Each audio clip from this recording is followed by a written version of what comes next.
But like you said, if you're going to go to jail, anything but that, right, Alex? Yeah, that's a bad one. That's a bad one. Stay away from that crime. Absolutely. Okay, let's touch on the OJ Simpson story. It's been making headwaves ever since the show. Now there's the knife that they're checking out. We should find out all the information soon. Here's the update. The new twist is raising old questions about the OJ Simpson case. The LAPD now testing a knife reportedly found at Simpson's former Brentwood estate. And KCAL 9's Dave Lopez live outside police headquarters. He's in downtown LA. Dave? Well, Sandra, behind me is the LAPD headquarters, a flurry of activity, and we can now tell you that citing police sources, CBS Radio is reporting that the knife found at the old estate of OJ's home in Brentwood is not consistent with a murder weapon. I can also tell you that sources that we have talked to from the LAPD say that people who have seen the knife say that it is much too small to be the murder weapon, but of course the test will continue. Anything to do with the OJ case simply will not go away. My understanding that is a knife, so it's not a machete. But is it the murder weapon that was used to kill Nicole Brown Simpson and Ron Goldman, the murder weapon that was never produced at the trial of OJ Simpson, a trial where he was found not guilty? It is being treated as we would all evidence, so it has been submitted to our lab. OJ's estate was sold in 1998, and the new owners demolished it. According to the story told to the LAPD, an off-duty, now retired LAPD motorcycle police officer was working a movie set as a security guard not far from OJ's house when it was being knocked down. One of the construction workers, as the story goes, found a knife buried on the property and gave it to that officer. And what did the officer do with it?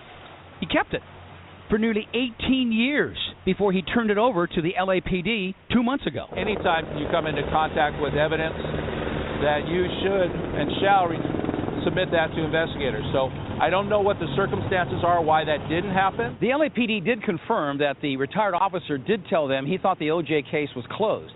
It's not. They will not confirm or even discuss a story going around that the officer who was given the knife told a buddy who's on the force that he was thinking of framing the knife and what he thought about it. That's when his friend told him, you better call homicide. And he did. Or if this whole story is possibly bogus from the get-go.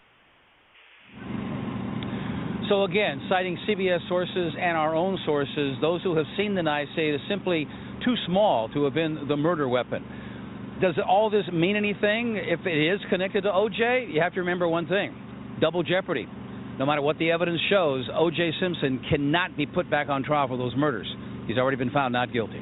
Reporting live from outside the LAPD headquarters, I'm Dave Lopez. Okay, Joseph Scott, you've been covering this from the get-go. Tell us all the coverage that you've been unfolding in the last couple of weeks as far as the O.J. Simpson knife. Yeah, the alleged knife. There's so many different aspects to this. Let's start off with the physical evidence first. This knife that was recovered and allegedly passed over to this police officer. It was apparently recovered by a construction worker that unearthed the knife. The knife being recovered in 1998. It was buried. It's been unclear as to what the status was when it was buried. If it was wrapped in something. What type of area? Was it buried beneath rocks or was it buried in loose soil? And we don't really know how the guy came upon it. This is the construction worker. However, when he saw the knife, as the story goes or is being told, he took the knife to a police officer that was standing out on the street. Now, there's another story that's saying that the construction worker allegedly took it to a supervisor at his site and said, "Boss, look what I found."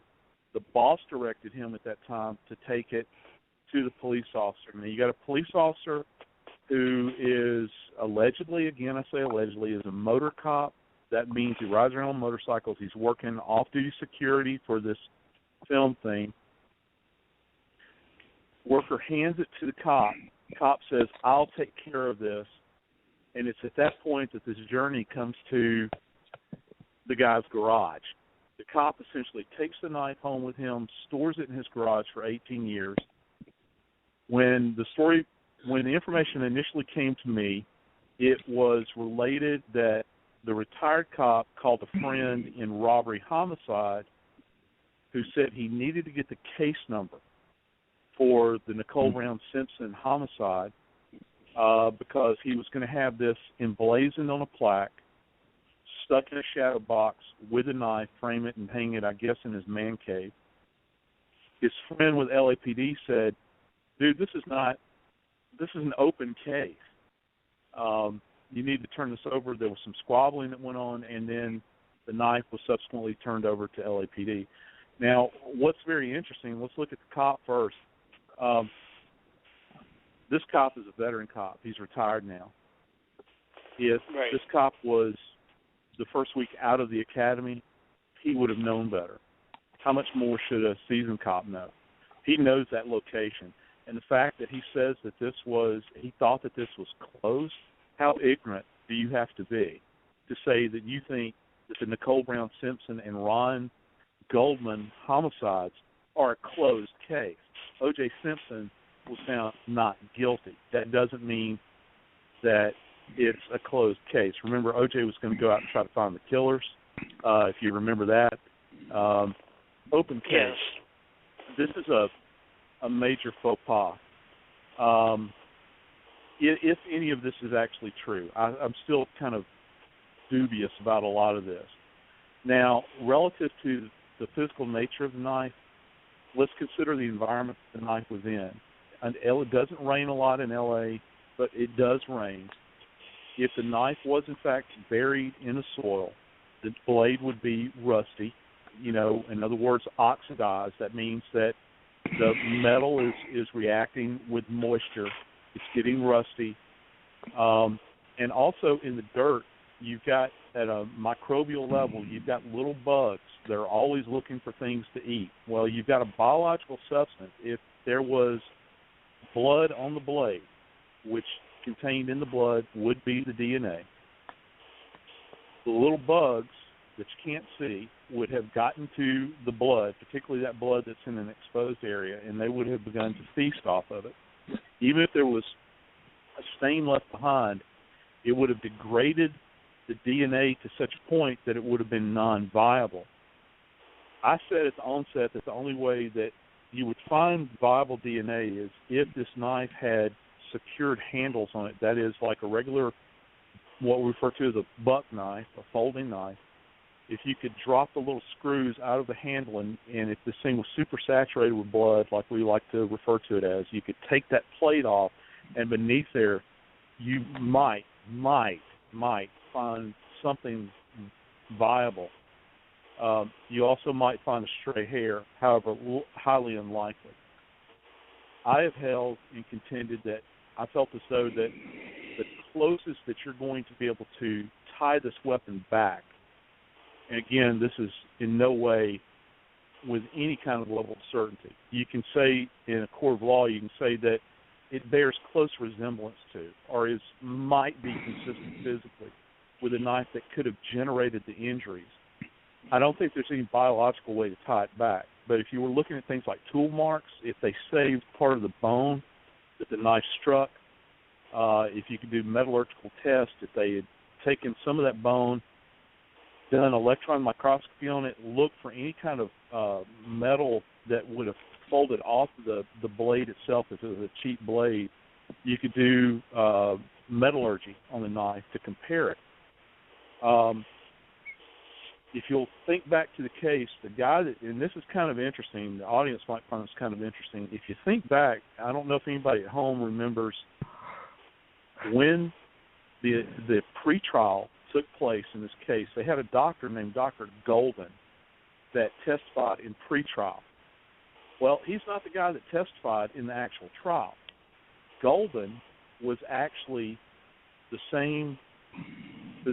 physician that did the autopsies on Nicole Brown and Ron Goldman. His name is Golden, though.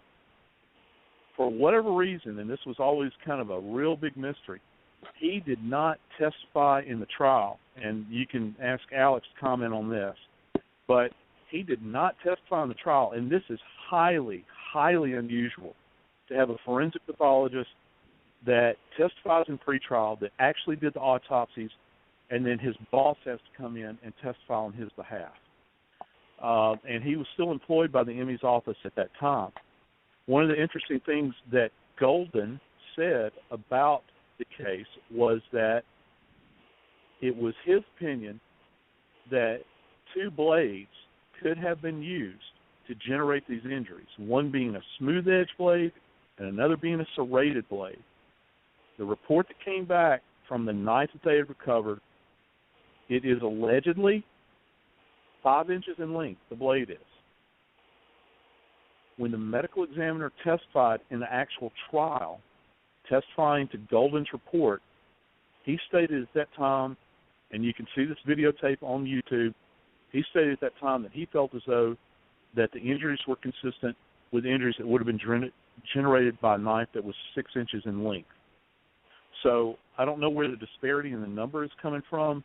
If you say 5 or 6, 5 or 6 inches, in this case it's kind of tomato, because that's all speculative.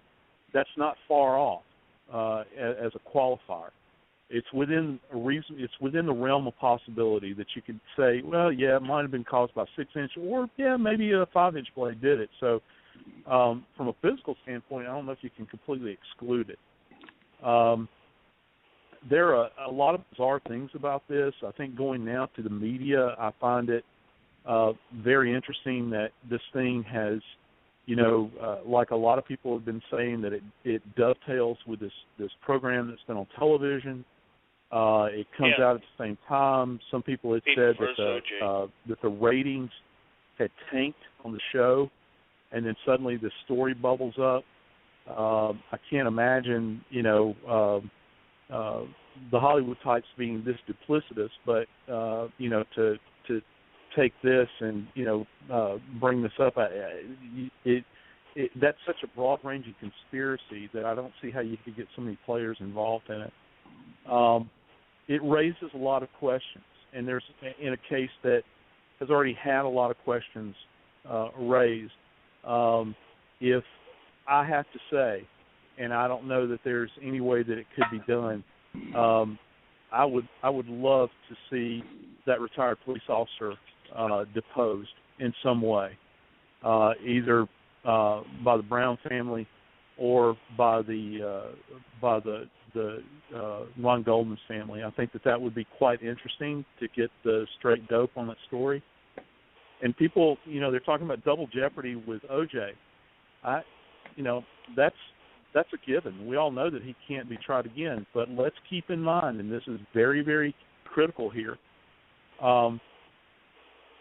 in the beginning, they were saying that there was a possibility that that others could have been involved in the perpetration of these 2 homicides. I'm not going to name names, but I think that a lot of us know who these 2 individuals are that may have been involved or were allegedly involved. If they had recovered some type of DNA evidence off of this knife that was not OJ's and was not, and this is all speculative, and it wasn't Goldman's and it wasn't